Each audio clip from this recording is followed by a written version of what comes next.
Olá, pessoal, tudo bem com vocês? Estamos aqui com mais um episódio do nosso Give Back. Sejam todos bem-vindos.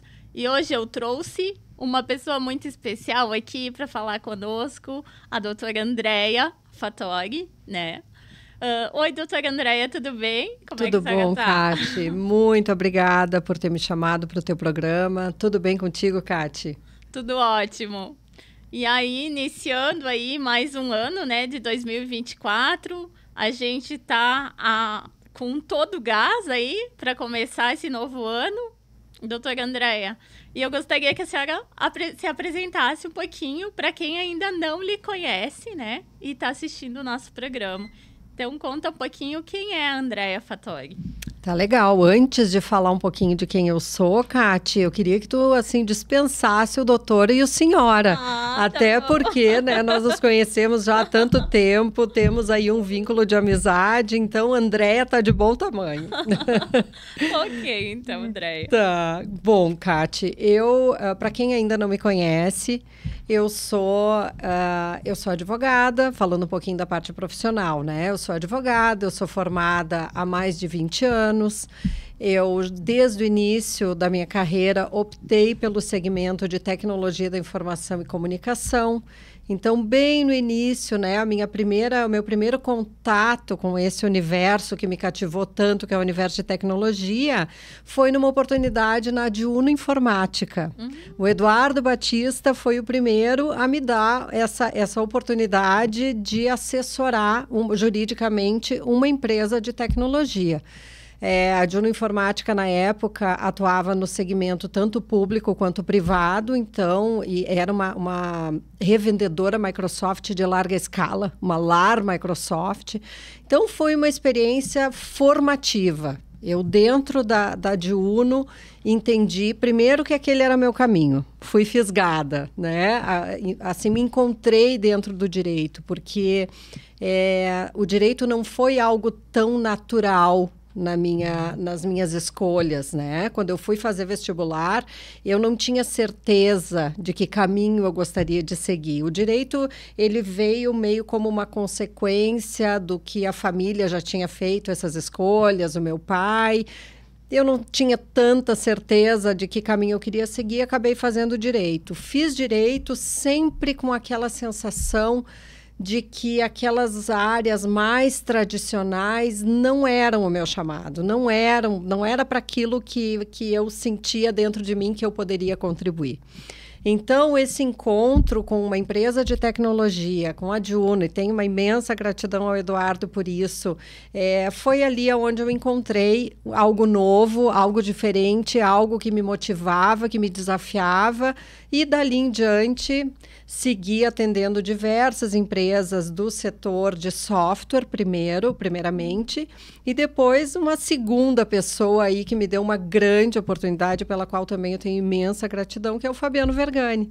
Eu estava no escritório e um belo dia toco o telefone, era o Fabiano, então se apresentando como presidente da Internet Sul, na época, que é a Associação Gaúcha de Provedores de Internet, atua no setor, focada no atendimento desse setor de internet e telecomunicações, e naquela ligação o Fabiano me pergunta, se apresenta, e aí me pergunta se eu sabia o que era SVA.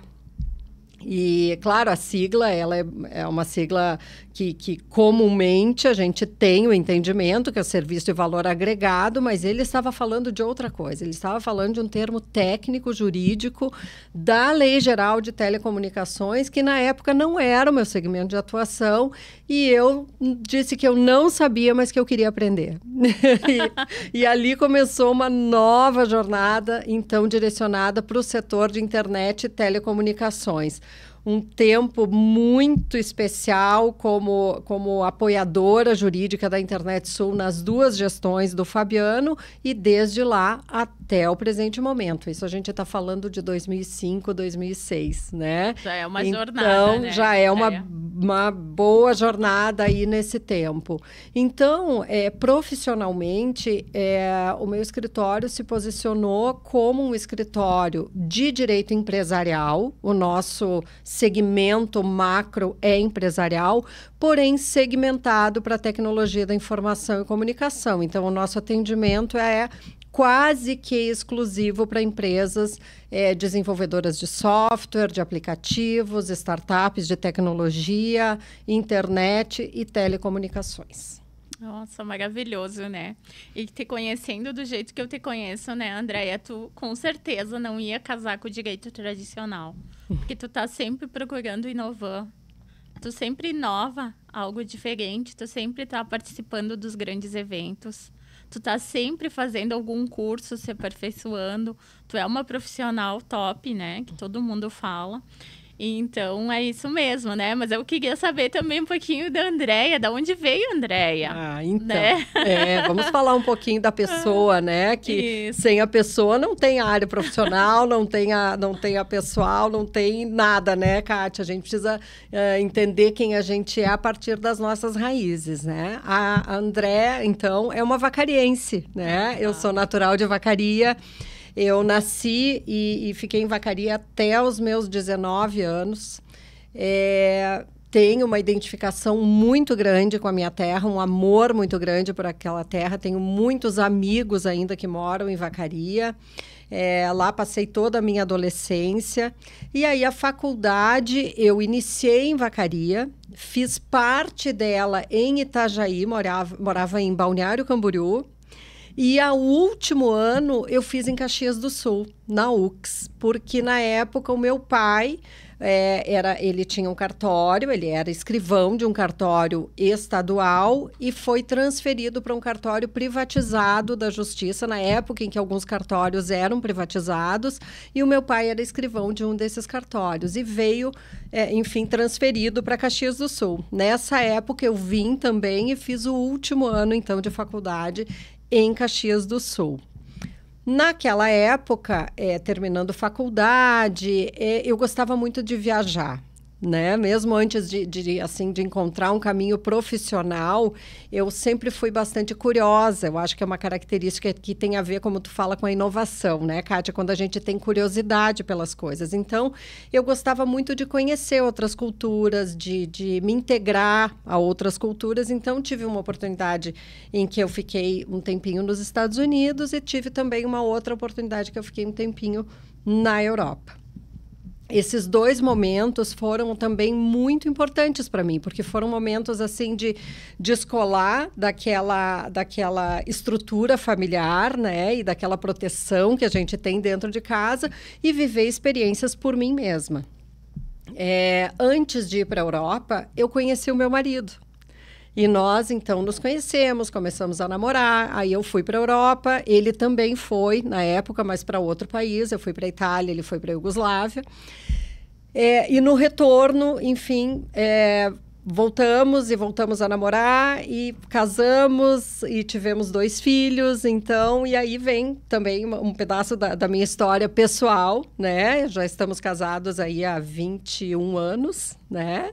E essa é a André. Então, eu sou uma pessoa muito família, eu gosto muito de ficar na minha casa, eu gosto muito de animais, eu tenho uma predileção por cães, gosto muito, assim, de estar com os animais e cuidar deles e cuidar da casa. Então, eu não sou muito... a minha preferência é sempre por estar em casa. Eu gosto muito do ambiente familiar e gosto muito de estar em família. Tu deve ser aquela pessoa que recebe os amigos, que gosta de fazer isso, agradar, fazer várias comidas boas também. Falou tudo, Kátia. Eu gosto de cozinha, tanto que e aí a gente começa com as misturas, né, da vida pessoal com a vida profissional. Logo no início da minha carreira, eu sempre tive uma certeza muito grande de que eu queria ter filhos. E aí eu sempre pensei, meu Deus, como é que eu vou conciliar, né, a minha vida profissional com a minha vida pessoal, com a minha vida como mãe, né? Eu não queria estar tanto tempo fora de casa. Então, para muito, muito, muito antes da pandemia, minha filha fez 21 anos ontem, a Guilhermina, então é muito tempo atrás mesmo, eu já optei por fazer um trabalho, primeiro híbrido, um pouco no escritório, um pouco em casa, e depois, assim, quase que 100% do meu tempo em home office. Isso me deu a possibilidade, Kati, de fazer esse atendimento assim super próximo, que eu gosto tanto com a minha família como com o meu cliente, porque me deu mais tempo. Eu ganhei tempo, e esse ganho de tempo, a gente sabe que tempo é vida, né? Então, esse tempo é dinheiro. Tempo é precioso. É precioso. Então, quando você ganha tempo para si mesmo, tempo para as pessoas que você ama, tempo para planejamento, tempo para pensar, tempo para descansar, né? Então, eu acho que foi uma decisão que ela foi um pouco difícil em alguns momentos, porque nem sempre assim o mercado está pronto para algo que você traz que é diferente. Então, você tem esse momento de colocar as tuas escolhas e ser aceito por alguns e não por outros, né? Mas tu já estava pensando na frente, né, Andréia? Porque depois veio a pandemia e tu já estava preparada para isso, porque tu já estava híbrido, um pouco no escritório, um pouco em casa. E aí, isso tu conseguiu ajudar também teus clientes, né? Com certeza. Verdade, Kati, porque esse fato de estar em home office desde muito cedo me fez buscar aliados como a própria tecnologia. Então, o escritório sempre foi um escritório que contou com ferramentas tecnológicas para auxiliarem no seu dia a dia. Isso, para mim, foi um grande aprendizado ao longo do tempo. E eu acho também que no momento da pandemia, onde todo mundo se viu um pouco assustado com talvez essa possibilidade de ter que fazer home office, de como que ia ser, eu acho que eu acabei talvez contribuindo com passar tranquilidade para aquelas pessoas que estavam próximas a mim, fossem clientes, fossem amigos, fosse a própria família, dizendo, olha, calma, dá certo. Tem um pouquinho de paciência, tem um período de adaptação. Eu acho que, no fim das contas, Kátia, o quanto a gente mesmo se conhece para lidar com cada situação. E não deixar que a situação nos invada e dite as regras. Não, a gente se conhece e vai organizando tudo da melhor forma para que a gente flua melhor, para que a gente entregue mais, né? É o give back. E agora tu falou tudo, né, Andréia? E um dos pilares do give back é o autoconhecimento. Porque a gente não tem a pessoa profissional e a pessoa pessoal. Tem uma pessoa só, que é um CPF só, que é a Andréia. Né? Então, não tem como a gente estar separando. E se a gente se autoconhece, a gente consegue passar tranquilidade, a gente consegue saber exatamente onde a gente quer chegar, né? Tens toda a razão, Kátia. Olha, algo assim muito especial que eu tenho, assim, um reconhecimento ao impacto que teve na minha vida é justamente a jornada de aprofundamento em conhecer quem é a Andréia. Então, se eu puder, considerando esses 20 e poucos anos aí já de profissão, se eu puder dar alguma sugestão para quem nos ouve, é isso, se conheça, invista tempo para se conhecer, porque a gente precisa de tempo para se conhecer. Tem tanta coisa guardada lá dentro, tem tanta coisa para vir para fora, coisas belíssimas que, se a gente não aprofunda as camadas ou não abre espaços, elas não encontram caminho para vir. Então, essa jornada, para mim, foi muito importante. Nessa caminhada, teve pessoas, mas também teve... Eu acho que a tecnologia vem fazendo comigo esse give back que tu fala, Kati, porque eu tenho recebido tanto de retorno do uso da tecnologia a meu favor, até na questão do autoconhecimento.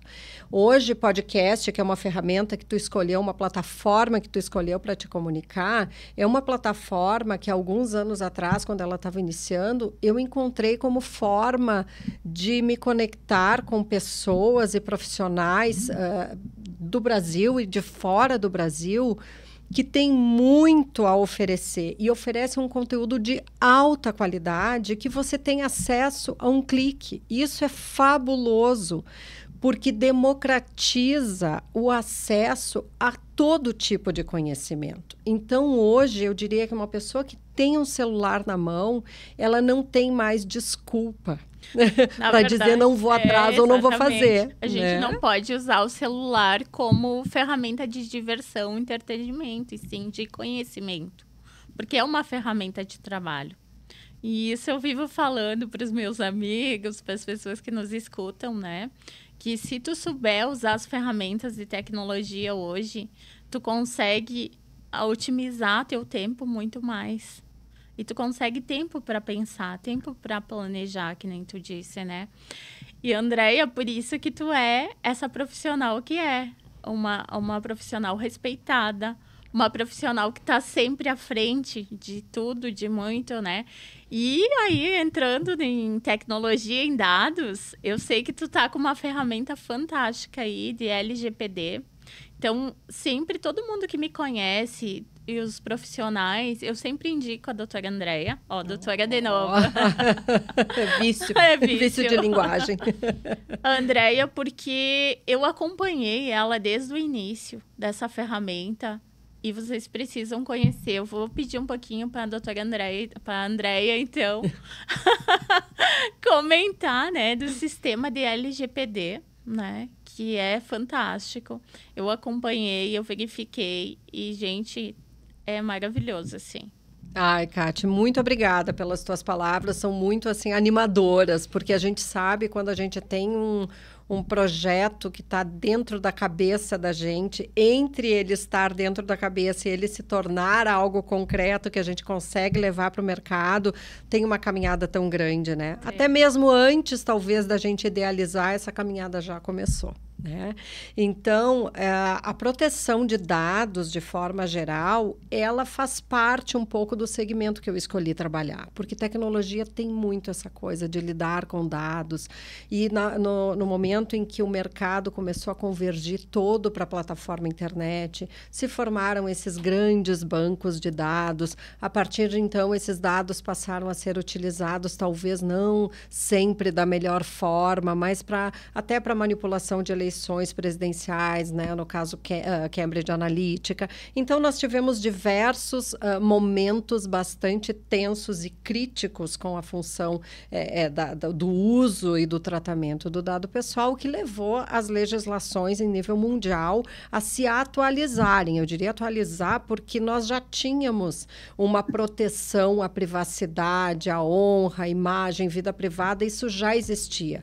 Mas o dado protegido como um ativo da pessoa, da forma que ele é protegido hoje em GDPR na Europa, na LGPD no Brasil, em outras tantas legislações que a gente tem espalhadas por todo o mundo, isso sim é algo diferente. Eu sempre comento que uma vez o patrimônio de um país era o ouro, era o que tinha embaixo da terra, e hoje é dados, né, Andréia? Exatamente, tanto a frase tão famosa do matemático que o dado é o novo petróleo, e de fato é o novo petróleo. E, Cate, o novo petróleo a gente pode pensar tanto para o bem, em termos de valor, quanto para uma disputa.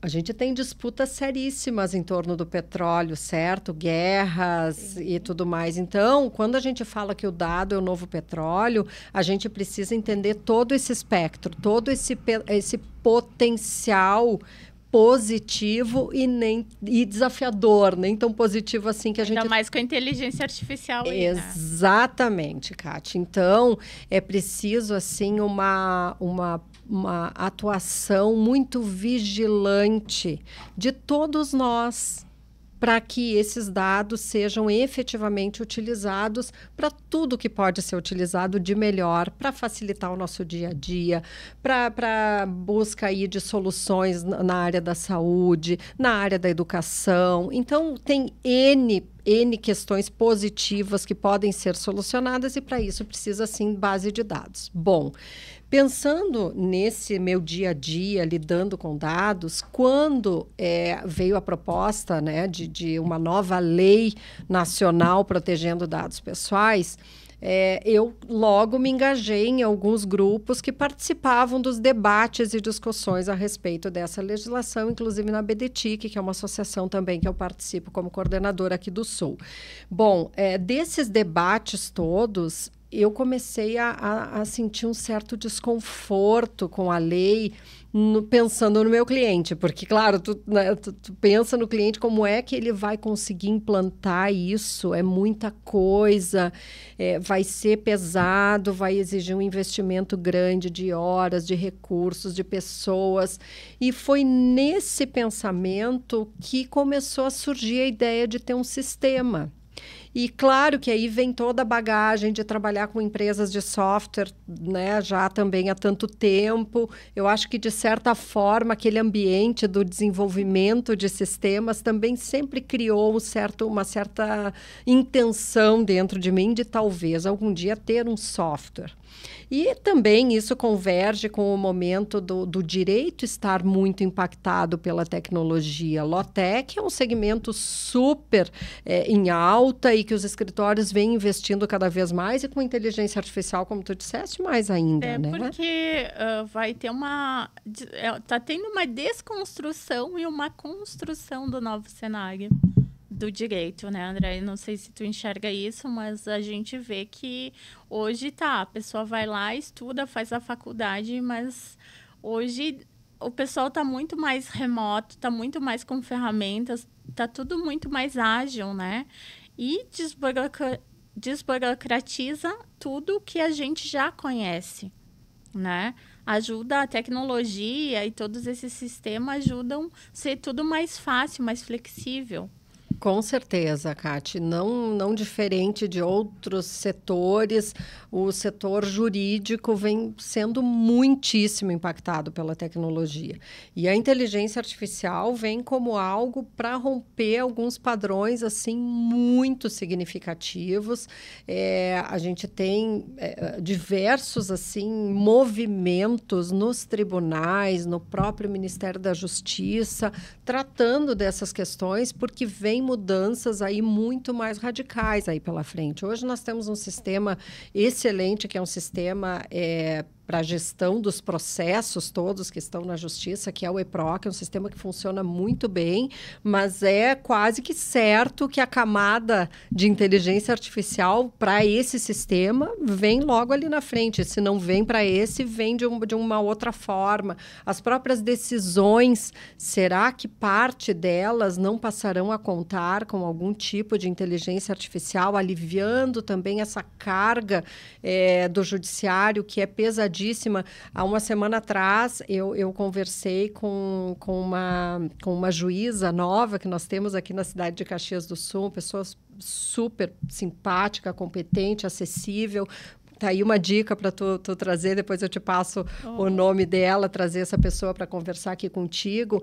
E assim, é impactante a fala dela de que ela sai na sexta-feira com a agenda organizada, digamos assim, no segunda-feira ela tem 300 novas situações para atender no final de semana, gente. Então, assim, os protocolos seguem acontecendo mesmo nos finais de semana. Então, chega um momento que esse volume, ele causa uma dificuldade de atender essa demanda toda, que eu não vejo outro caminho a não ser realmente contar com muita tecnologia aí para ajudar a desafogar tudo isso. E voltando um pouquinho para a LGPD, o primeiro passo foi a criação de uma metodologia. Eu peguei aquela lei e transformei ela num método de atendimento e que, enfim, do meu ponto de vista, a gente conseguia implantar a LGPD no cliente a contento. Me servia de algumas ferramentas como Excel, planilhas, enfim, tabelas, e fazia o projeto e acontecia, tinha os relatórios, tudo certo.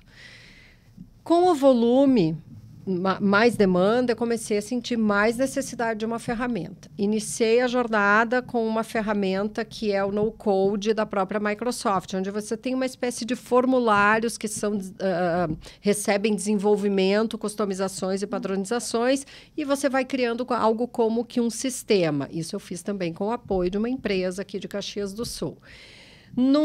Uma terceira onda, eu senti a necessidade de outro tipo de sistema e contratei uma empresa de desenvolvimento aqui de Caxias do Sul também, que desenvolveu uma ferramenta desktop.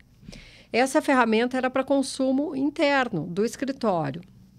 Ocorre que nas reuniões remotas, isso sim, em plena pandemia, nós dividíamos a tela com o nosso cliente.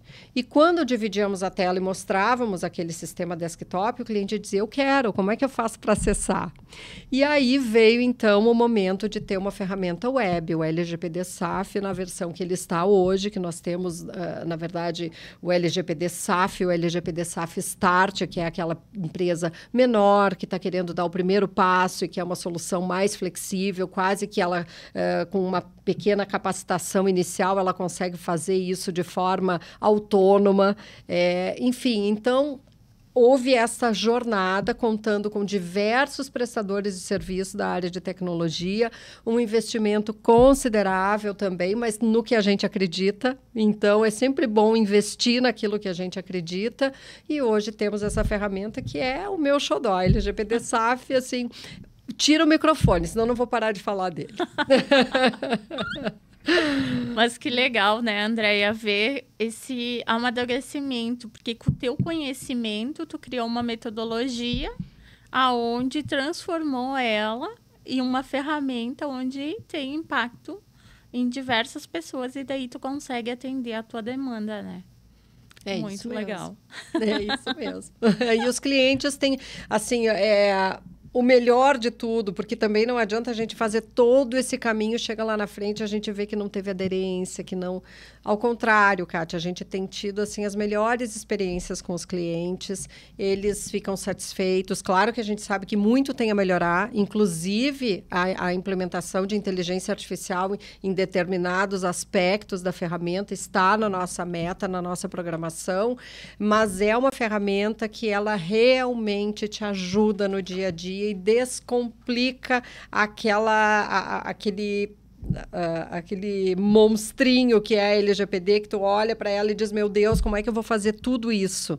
Né? Primeiro que você consegue dar o primeiro passo com o Start, e aí não é mais o tudo isso, mas é o mínimo viável, super MVP, bem feito, né? um MVP, mas um MVP assim, ó, qualificado, que a empresa passa, assim, ela vai para um patamar de segurança em questão do que ela faz com os dados pessoais, que tem muitas empresas que param por ali, dizem, não, André, o Start para mim tá redondo, para minha empresa, para minha necessidade, para o nível de segurança, para aquilo que a lei exige. Então, assim, eu tô bem feliz mesmo, Kátia. Eu acho que estamos alcançando o nosso objetivo. E a Andréia não se contentando com essa ferramenta, com todos os clientes, né? Sei que tu é sócia de uma outra empresa que tá bombando, que tá muito legal, que veio para ajudar o nosso município, né? E vários municípios aqui da Serra Gaúcha e pode ser do Brasil todo, né, Andréia? Que é a Fixer, né? Poxa. Quando tu me contou a história da Fixer, eu disse, tu tem que ir lá no meu podcast falar da Fixer. Então, fala aí, por que surgiu a Fixer? Qual a necessidade que tu enxergou? E tem tudo a ver com cidades inteligentes. E aí, vamos falar um pouquinho disso, né, Andréia? Vamos lá, Kátia. Bom, é tanta coisa envolvida no que é a Fixer e por que da Fixer e por que nesse momento, né, Kátia? Eu acho que aquela Andréia lá de trás, que não tinha certeza absoluta se o direito era o seu caminho, começa a ficar mais claro para mim, de uns anos para cá, que o direito não precisa ser mesmo no setor de tecnologia, que é um setor diferente, que ele tem um outro timing, que ele tem uma outra pegada, uma outra mentalidade, mesmo assim, ele não precisa ser a única via da Andrea se expressar, da Andrea colocar coisas no mercado. Então, o LGPD-SAF veio muito nesse sentido, de ter assim, um produto, um serviço-produto para levar para o mercado. E a Fixer, ela vem como uma resposta a uma necessidade premente da sociedade brasileira por uma organização da fiação que vai nos postes. Mas a Fixer não foi uma ideia da Andrea. Na Fixer eu conto com 3 sócios, um deles o Fabiano Vergani, o Ivonei Lopes e o Guilherme Varasquim, que é engenheiro. Bom, quem não conhece a história do Fabiano Vergani, mas acredito que já é uma pessoa assim que a história dele é bastante conhecida, mas ele teve provedor de internet aí por muitos anos. Foi um dos primeiros provedores de internet do nosso estado, o primeiro aqui da Serra Gaúcha, e nessa caminhada, como todos os 20 mil provedores de internet do nosso país, ele teve que lidar com a situação poste. O que é lidar com a situação poste? É poder exercer o direito que o provedor tem de colocar o seu fio no poste, sendo que esse poste é administrado pela concessionária de energia. Ocorre, Cati, e eu preciso te contar um pouquinho dessa história para que faça sentido te dizer o que é a Fixer. Lá atrás, no momento em que houve a privatização das telecomunicações no nosso país, lá por 95, o que aconteceu foi que a legislação ela se construiu pensando em 4, 5 grandes operadoras, que o Brasil foi fatiado em regiões, cada região foi assumida por uma dessas grandes operadoras de telecomunicações, e assim iniciou, primeiro com o serviço de telefonia fixa.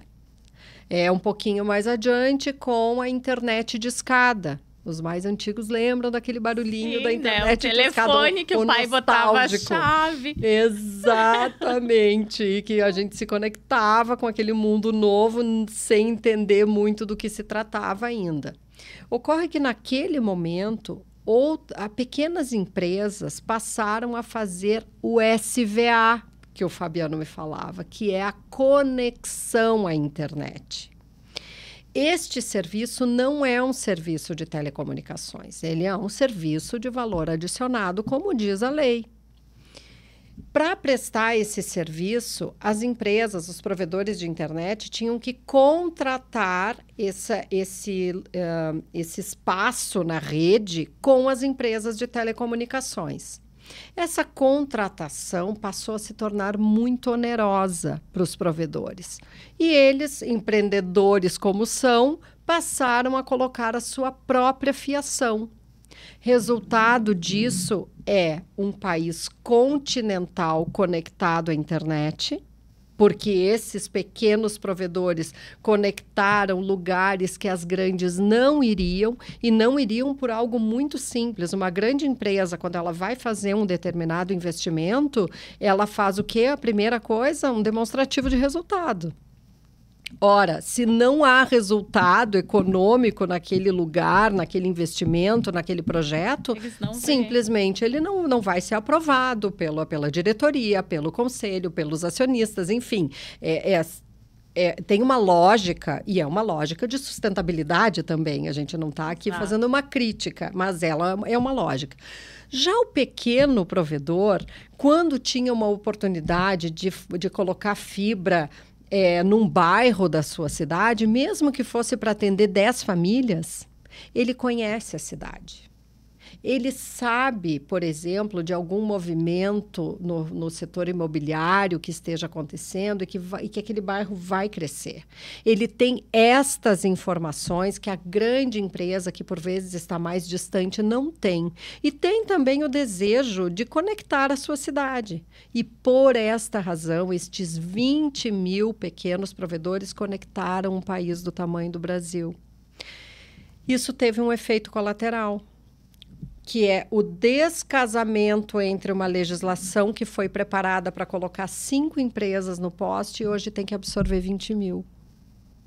E essa é a grande razão da bagunça, da desorganização que temos nos postes. Sim, a gente passa pelas cidades, as cidades são belíssimas, mas tu vê o planejamento e aí tá a explicação disso, né, Andréia?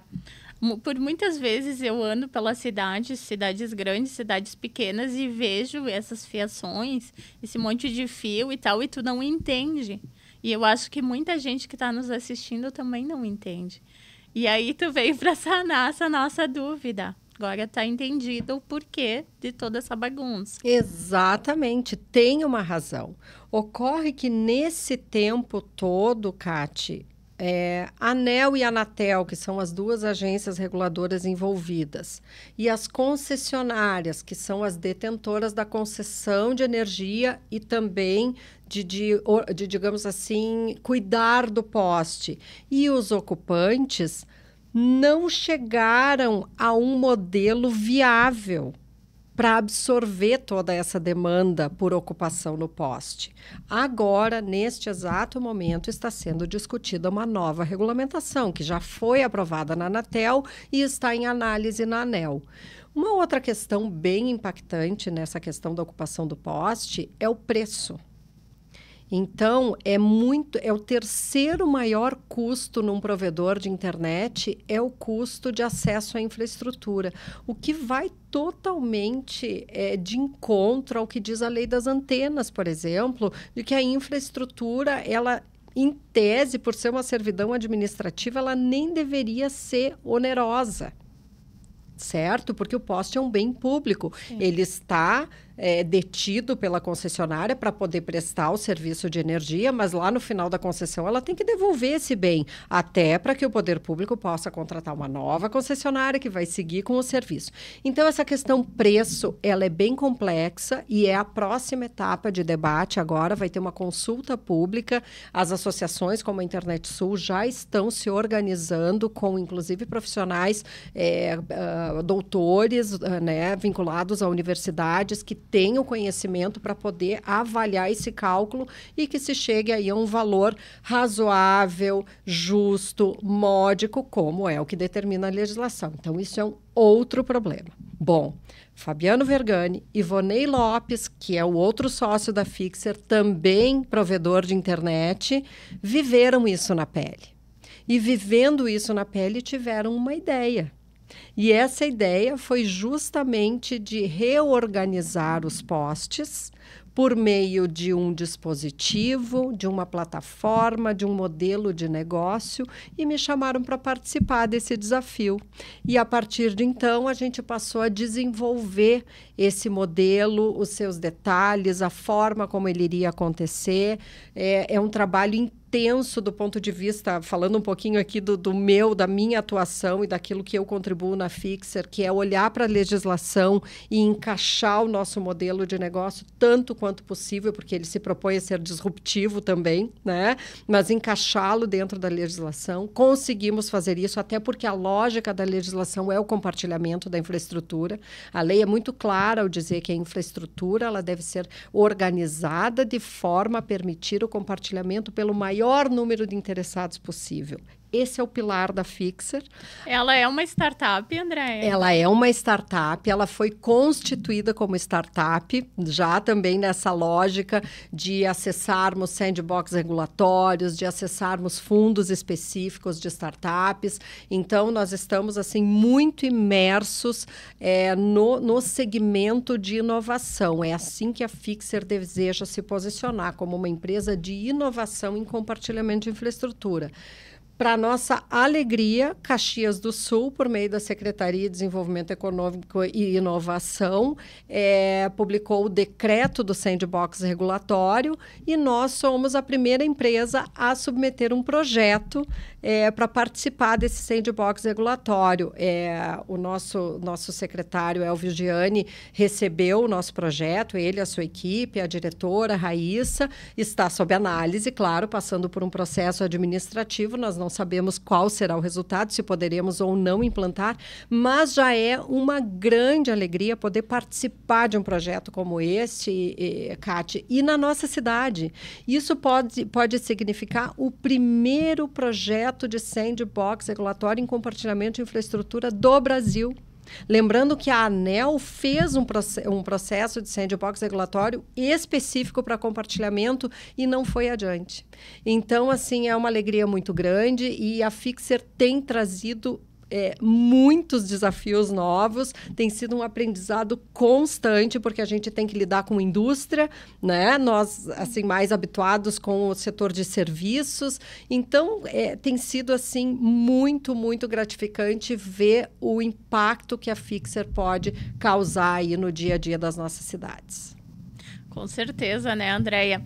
E sendo um MVP, rodando uma POC aqui em Caxias do Sul, com 600 mil habitantes, mais ou menos, né? Eu acredito que está mais ou menos isso. Tava em 600 mil faz alguns anos atrás, né? Agora deve estar tanto, né? Que pode estar mais mesmo. Pode estar mais, né? Mas eu acredito que o impacto que isso vai gerar para as outras cidades e o que vocês podem agregar de valor nisso é indiscutível, né? Verdade, Cátia. Claro que o Sandbox ele tem as suas regiões, né? Uma das regiões é ali ao entorno da UX. Nós temos também ao entorno do Instituto Federal. Então, se for aprovado, nós implantaremos essa prova de conceito, esse projeto piloto nestas regiões. Agora, imagina só, Cátia, a gente poder ver o poste como ele é hoje, desorganizado, bagunçado, gerando risco à população, enfim, poluição visual e do ladinho, assim, a gente poder comparar com um poste, com gestão, com governança, com um aplicativo. Então, assim, a Fixer, ela tem pilares, Cátia, e um dos pilares mais importantes é o alinhamento com conceitos ESG. Então, esse impacto social que a gente deseja, sustentável com a Fixer, de fazer com que esses negócios dos provedores, né, porque faz parte do negócio dele, é um custo enorme para ele colocar o fio lá. E no momento que ele vem para a Fixer é uma aliança, é Fixer Alliance do Brasil. Quando ele vem para essa aliança, ele aí já entra numa economia compartilhada, ele já começa a reduzir os seus custos, ele já começa a ter uma outra forma de gerir esse negócio. Isso para nós é muito importante. A questão da governança, a questão também de redução de poluição visual e de periculosidade. Então, tudo isso para a Fixer é pilar. Eu acredito que mexe também na nossa economia circular, economia criativa. Tudo isso impacta. E para os nossos empresários também, né, Andréia? Acredito que vocês têm que ter e pedir muito apoio para eles também, porque eles têm que enxergar, eles têm que conseguir olhar para que vocês estão fazendo melhor para a cidade. Vocês estão querendo deixar um legado. A Fixer não é só uma empresa, só uma startup. E sim, ela tem uma alma aí, que eu estou vendo por tudo, né? Que é deixar a nossa cidade mais bonita, a nossa cidade com mais visitantes, porque a gente tem que pensar muito no turismo também, né, Andréia? Então, o que tu poderia pedir aí para os empresários que estão nos escutando, que estão nos ouvindo, os nossos internautas? Olha, Cátia, como eu te disse, a Fixer é uma aliança. A gente modelou esse negócio pensando em diversos atores. Então, nós temos desde aquele que vai ser um fixer âncora no poste, e isso tem uma descrição, tem um conceito. Nós temos os fixer partners, que são os nossos parceiros no projeto. Nós temos os fixer investidores. Então, assim, a Fixer é uma aliança. E como aliança, ela tem espaço para quem se identificar com o projeto e desejar participar de alguma forma. Tu falaste em economia circular, e eu vou parar um pouquinho aqui, Cátia, para te dizer que uma das vertentes muito significativas da Fixer é a questão da reciclagem. Porque hoje a gente não tem estabelecido como padrão a higienização dos postes. Nós temos, inclusive, movimentos fantásticos, como a campanha Poste Limpo da Internet Sul, onde os provedores se unem para fazer higienizações periódicas no poste, manter ele mais organizado. Nós temos o próprio SOS em Caxias do Sul, que é um grupo formado para esse propósito também. Mas e esse lixo? Para onde leva? Como descarta? É possível reutilizar? Não é possível? Então, a Fixer tem uma linha do seu negócio, é justamente essa economia circular. Então, como eu te disse, a Fixer está sendo um super laboratório, onde a gente está, mas é um laboratório, Kati, muito bem planejado, viu? Em cada área, em cada segmento da Fixer, nós temos especialistas nos apoiando. Então, existe um movimento da Fixer também junto ao UX Grafeno, porque a nossa intenção é fazer um dispositivo que seja, do ponto de vista dos elementos que o compõem, o mais moderno e disruptivo possível. E, para isso, a gente conta com o Diego Piazza para nos ajudar nisso tudo. Nós temos a TecnoUX envolvida nisso, o César nos dando maior apoio também no projeto. Então, assim, a gente nota que a Fixer ele é um projeto que une as pessoas para compartilharem, inclusive, todos os resultados aí que eu espero que venham para todos nós. Com certeza, vai ser um projeto de sucesso, não tenho dúvidas disso, né, Andréia? E que os nossos empresários, nossas instituições, né, de ensino possam apoiar vocês aí e que esse projeto, que tu volte aqui daqui 6 meses me falando da colheita desse projeto, né? De tudo que já ocorreu. Então, fico muito feliz mesmo, Andréia. E também, a Andréia está dentro do comitê, né, do Estado das cidades inteligentes, né? Porque, explicando um pouquinho, a gente está dentro do Inova RS, eu faço parte do comitê estratégico também. E a Andréia foi convidada para ser líder do comitê das cidades inteligentes, né? Onde a gente trabalha as cidades inteligentes, a gente trabalha a indústria 4.0 e a gente trabalha turismo, né? Que são 3 aspectos aqui do Estado com grande relevância que a gente precisa dar destaque porque é o nosso futuro, né, Andréia? Então, como Inova RS, como líder ali do Comitê das Cidades Inteligentes, fala um pouquinho o que vocês estão fazendo, o que vocês estão buscando, quais os projetos que estão vindo aí. Claro. Bom, Kati, falar de Inova RS, de cidades inteligentes, faz muito um link com algo que, desde o início da minha atuação profissional, eu tive como certeza, que era a proximidade com as associações. Do meu ponto de vista, uma forma da gente cumprir a nossa função social como cidadão, como pessoa, como profissional, é justamente a gente retornar. É esse give back que tu fala, que eu amei essa marca. Ela fala de nos tornarmos melhores e devolvermos aquilo e o tempo todo essa energia circular.